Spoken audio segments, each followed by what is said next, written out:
precisando elaborar uma redação com um bom embasamento? Não um mediano não, um ótimo embasamento para subir sua nota? Então eu vou te dar aí já um motivo. Um escritor, sociólogo, historiador e jornalista. Vou falar de 4 personagens? Não, é um só. Fica até o final desse vídeo que eu garanto que você vai sair daqui com um embasamento para uma redação nota 1000.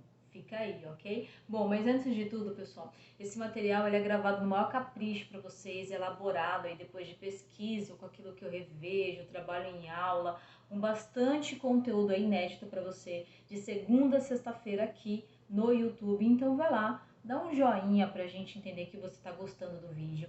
Toca o sininho cada vez que você interage com esse conteúdo. Mais alunos, mais pessoas que estão buscando o vídeo assim como você vai receber também essa informação.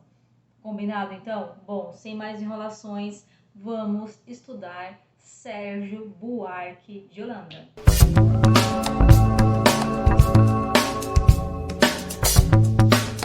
A obra é Raízes do Brasil. Ela vem falar bastante da formação do povo brasileiro, dessa miscigenação, mas não só da questão cultural, tá? Dos hábitos, costumes, comportamento, não. Ele vem falar bastante da política também, ok? Foi escrito em 1936 e ele é dividido em 7 capítulos. Eu vou falar o nome do capítulo e 2, 3 palavras-chave para você tomar nota aí. Pegue papel e caneta na mão que você precisa sair dessa aula com alguns pontos esclarecidos para você já sair daqui e conseguir encaixar aí na sua redação, tudo bem? Vamos lá então. O primeiro capítulo é intitulado como Fronteiras da Europa. O que ele vem fazer aqui, pessoal? Ele olhou, para ele entender esse Brasil atual, ok? Essa mistura, ele olhou lá para a Europa e falou assim, bom, eu vou analisar lá. Quando ele analisou, 2 pontos importantes, tá? Ele viu que esse europeu, mais especificamente o português, ele olhava para o seu dirigente político de forma muito pessoal, personalizava, ele precisava olhar para esse gestor público não como é apenas um profissional que está lá administrando, que deveria ser formado ali numa área política, numa área acadêmica, não sei, um gestor público, segurança pública, deveria conhecer daquilo e vir atuar apenas como um profissional, né? Afinal de contas, você vai estudar aí na sua carreira acadêmica para atuar naquilo, mas um político não precisa disso. Um político não precisa de formação acadêmica. Então ele olhou aquilo e falou, por que ele não precisa? Porque o português se identifica muito de forma pessoal. Ele olha para aquele dirigente político, ele precisa se identificar. Por outro ponto também, é uma obediência e uma lealdade de forma muito cega. Eu olho e eu simplesmente confio. Eu sei o dia a dia do meu administrador público, do meu presidente, do meu governador, do secretário da cultura, da saúde, do prefeito da minha região? Eu não sei necessariamente. A maioria da população não sabe o dia a dia, não está ali 24 horas do dia observando ele. Não sabe realmente. Mas eu confio e tenho uma obediência feroz nesses caras. Então tome nota aí, o personalismo e a lealdade, ok? Nesse primeiro capítulo. No segundo capítulo, intitulado De Trabalho e Aventura, ele vem dizer, fazer uma comparação entre o holandês e o português. Falar, olha, o português é um aventureiro. Ele chega aqui, ele tem o hábito de chegar aqui, em qualquer outro novo mundo que ele olhe, simplesmente chegar lá, retirar a riqueza e zarpar. Depois de um período ele cai fora, porque não é mais interessante para ele. Mas esse holandês não, esse holandês ele é um responsável, ele é um trabalhador, ele quer investir. Todo lugar que ele chegou ali para colonizar, ele sim batalhou e investiu a longo prazo nessa população. Então ele olha o holandês como responsável e o português como aventureiro. Okay? Bom, vamos lá. Terceiro capítulo, herança rural. O que ele fala aqui, pessoal? Ele fala assim, por que será que o Brasil demorou tanto para sair da sua sociedade escravocrata, daqueles grandes latifundiários que tinham ali um enorme, digamos, contingente humano escravo na mão? Por que ele demorou tanto? Só no século XX é que a gente realmente largou isso de mão. Afinal, foi no final do século XIX, né, a abolição da escravatura. Por que demorou tanto se a gente só foi assinar a abolição da escravatura aqui no Brasil 100 anos após a Revolução Industrial? E ainda com uma forte pressão dos ingleses. Por quê? Ele falava, é simples. O grande latifundiário, ele não queria largar aquele lucro fácil, ele precisava pagar a mão de obra? Não precisava. Então, se eu não preciso pagar mão de obra, o meu lucro é maior. Eu não quero largar, né, deixar esse trabalho fácil para investir a longo prazo, na industrialização, buscar mão de obra, é um esforço muito grande. é olhar para muito distante, eu não quero não, eu quero meu dinheiro agora aqui no meu bolso, é isso que eu quero, ok? Então esse era a herança rural, segundo ele isso ficou aí, digamos, intrínseco, isso ficou guardado na memória do brasileiro, e é assim que o brasileiro pensa até hoje. Quarto capítulo, o semeador e o ladrilhador. Qual que é a ideia? Semeador, de novo, é aquela ideia do português ali que chega só para semear, colher e depois da colheita ele cai fora. O ladrilhador já é mais ali as colônias castelhanas. Sabe aqui, América do Sul, ainda mais América Latina? Ele não, ele chega para ladrilhar, ele primeiro vai colocando o alicerce, vai organizando e estruturando essa sociedade como se fosse um ladrilho de casas, entende? Chega ali realmente para colocar aquela cerâmica para fixar. E tudo que aquele estrutura, quando ele fala de estrutura aqui, saúde, educação, segurança, logística, infraestrutura, saneamento básico, quando ele chega para instalar e ladrilhar, é algo que realmente vai fixar, é algo que realmente vai estruturar e contribuir com a sua sociedade. Então aqui era o semeador, que era o português, e o ladrilhador, que foram ali as colônias castelhanas, ok? Bom, chegamos no quinto capítulo, que ele chama de O Homem Cordial e Educado. Só que aqui, pessoal, ele faz uma ironia, tá? Primeiro vamos entender que se a gente olha alguém educado, né, você entende até uma certa admiração por essa pessoa, né? Afinal de contas, ela tem um bom tratamento para com o outro, né? Ou um tratamento polido, ou o mínimo possível de indivíduo para indivíduo. E cordial, a palavra cordial vem de coração, vem de tratar o outro de forma até afetuosa, quiçá, né? De forma até como um irmão ali, uma irmandade. Só que ele coloca isso como ironia, porque de educado e cordial o brasileiro não tem nada, segundo ele.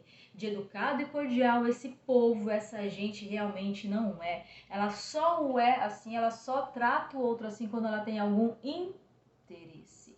Quando tem algo por trás, é assim que ele olha a sociedade brasileira, é assim que ele critica, tá? É assim que ele coloca como ironia.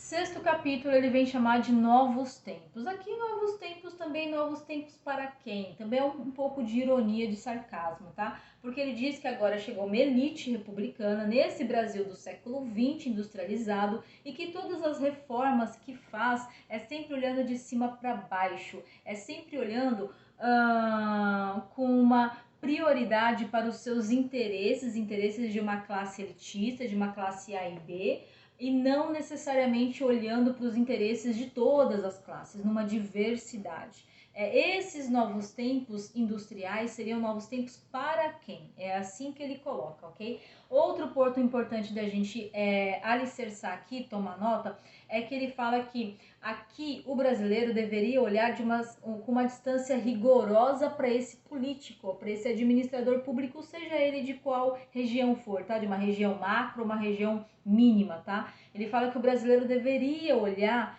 para esse gestor público de forma mais profissional, de forma mais rigorosa, sendo mais exigente, olhando para os pontos que são necessários fazer e simplesmente não aceitando que eles não sejam feitos. Isso é aquela ideia de não aceitar desculpas, não trocar favores. Ele olha bastante, pessoal, para o quanto que ficou de raízes. Olha só, raízes do Brasil. Essas raízes do comportamento da política brasileira vieram de onde e por quê?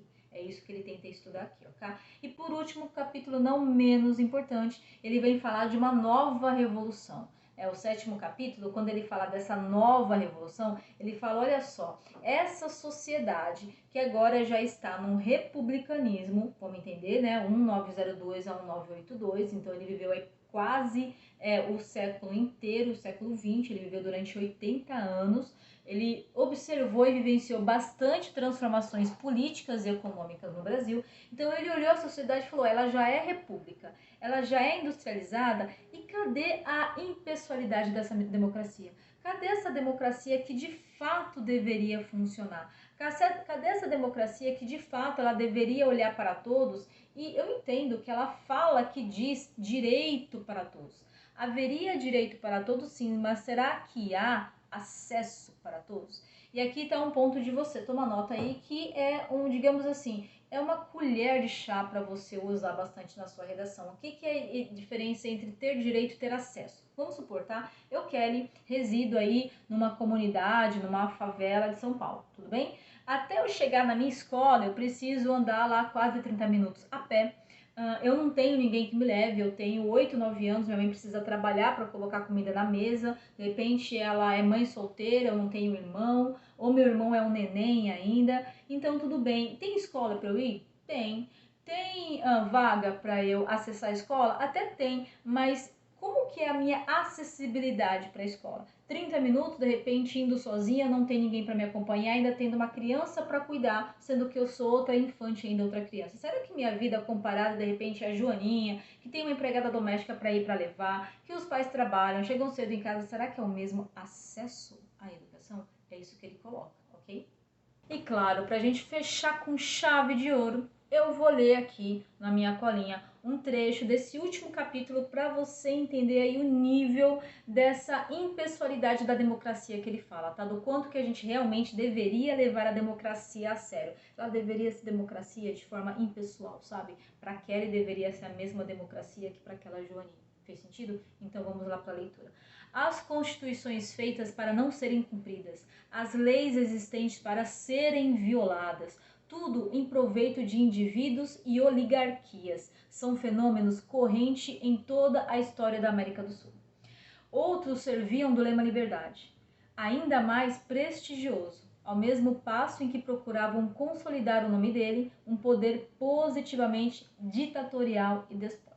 Percebe que ele faz ali uma crítica, um sarcasmo? Deveria ser, mas não é. É uma democracia velada. É uma democracia que ela é de fachada. Ela existe no papel, mas na realidade, no dia a dia da Chiquinha, da Joaninha, da Kelly, de qualquer indivíduo do Brasil, ela é muito diferente. Seja para, digamos, beneficiar poucos e tirar ou dizer que teria a muitos. Pessoal, por hoje é isso. Obrigada pela aula de hoje, obrigada pelo seu tempo. Deixa aqui nos comentários, quero saber se você já conhecia o Sérgio Buarque de Holanda, se você não conhecia, se isso te trouxe algum radar, algum insight, qual palavra-chave você sai daqui e tome nota aí. Por último, aquela cereja do bolo eu quero deixar aqui na aula. Ele fala de minoria social, ele fala de pessoas que não têm acesso, ele fala de educação, ele fala de tecnologia, porque a Revolução Industrial chegou de forma muito tardia, que por interesse de uns latifundiários. E por último, não menos importante, ele está falando de sustentabilidade, né? Porque esse meio ambiente ele foi bastante devastado e muito pouco reflorestado. Ele foi muito, digamos, sugado e pouco reinvestido, tá bom? Obrigada por hoje, até a próxima e vai lá, gabarita essa prova.